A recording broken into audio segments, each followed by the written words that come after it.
1 Tesalonika pasal 4 ayat 13 sampai ayat yang ke-18.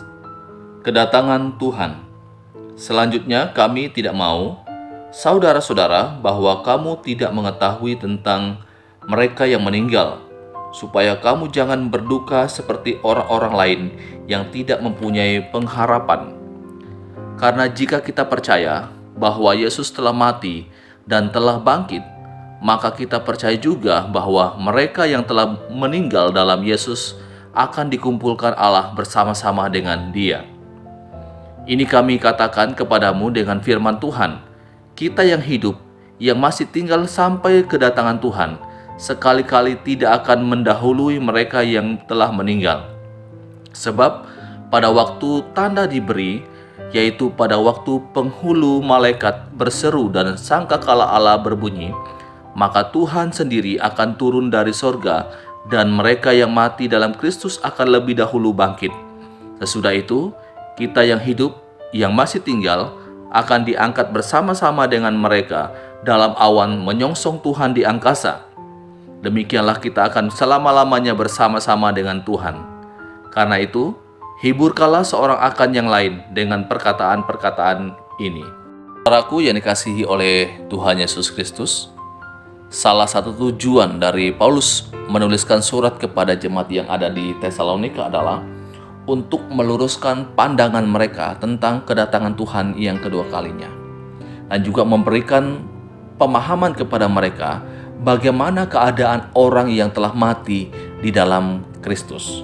Dalam ayat yang ke-13 Paulus berkata, "Selanjutnya kami tidak mau, saudara-saudara, bahwa kamu tidak mengetahui tentang mereka yang meninggal, supaya kamu jangan berduka cita seperti orang lain yang tidak mempunyai pengharapan."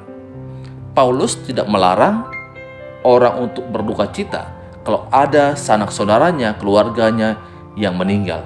Tetapi yang Paulus katakan, supaya kamu jangan berduka cita seperti orang lain yang tidak mempunyai pengharapan. Jadi yang dilarang di sini bukan berduka citanya, tetapi berduka cita seperti orang yang tidak punya pengharapan. Mengapa demikian? Kemudian Paulus melanjutkan dalam ayat yang ke-14, "Karena jikalau kita percaya bahwa Yesus telah mati dan telah bangkit, maka kita percaya juga bahwa mereka yang telah meninggal dalam Yesus akan dikumpulkan Allah bersama-sama dengan Dia." Ini yang menjadi poin yang Paulus mau tekankan di dalam bagian firman Tuhan ini. Jangan berduka seperti orang yang tidak punya pengharapan. Mengapa? Karena kita percaya, kalau kita percaya kepada Yesus Kristus, Yesus telah mati dan telah bangkit kembali, maka kita percaya juga bahwa mereka yang telah meninggal dalam Yesus akan dikumpulkan Allah bersama-sama dengan Dia. Inilah yang menjadi pengharapan saya dan saudara.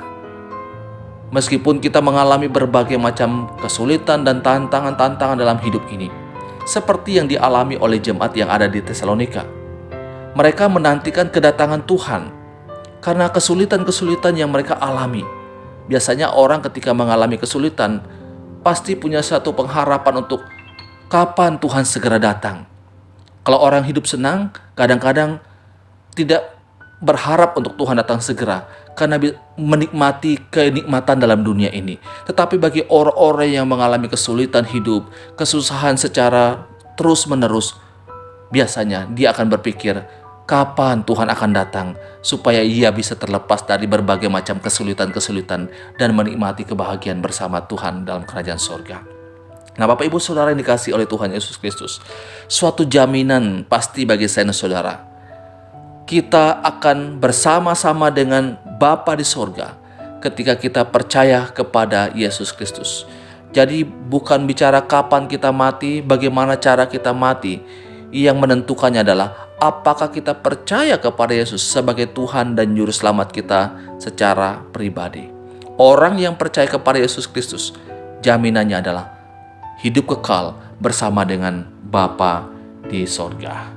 Nah, saudaraku yang dikasihi oleh Tuhan Yesus Kristus, oleh sebab itu, ketika kita mengalami berbagai macam kesulitan dalam hidup ini, mengalami berbagai macam tantangan-tantangan dalam hidup, jangan putus asa, Karena kelak ketika kita akan meninggal dalam dunia ini, kita akan bersama-sama dengan Allah dalam kerajaan sorga. Saudaraku yang dikasihi oleh Tuhan Yesus Kristus, oleh sebab itu, yang perlu kita pastikan saat ini adalah apakah kita sudah beriman kepada Yesus Kristus? Apakah kita sudah mengandalkan Ia sebagai Tuhan dan Juru Selamat kita secara pribadi? Kalau belum, ini kesempatan bagi saudara untuk membuka hati, menerima Dia sebagai Tuhan dan Juru Selamat. Kalau Anda menerima Dia sebagai Tuhan dan Juru Selamat, maka Anda memperoleh kehidupan yang kekal bersama dengan Bapa di sorga. Ini pembacaan firman Tuhan, renungan untuk kita saat ini. Soli Deo Gloria.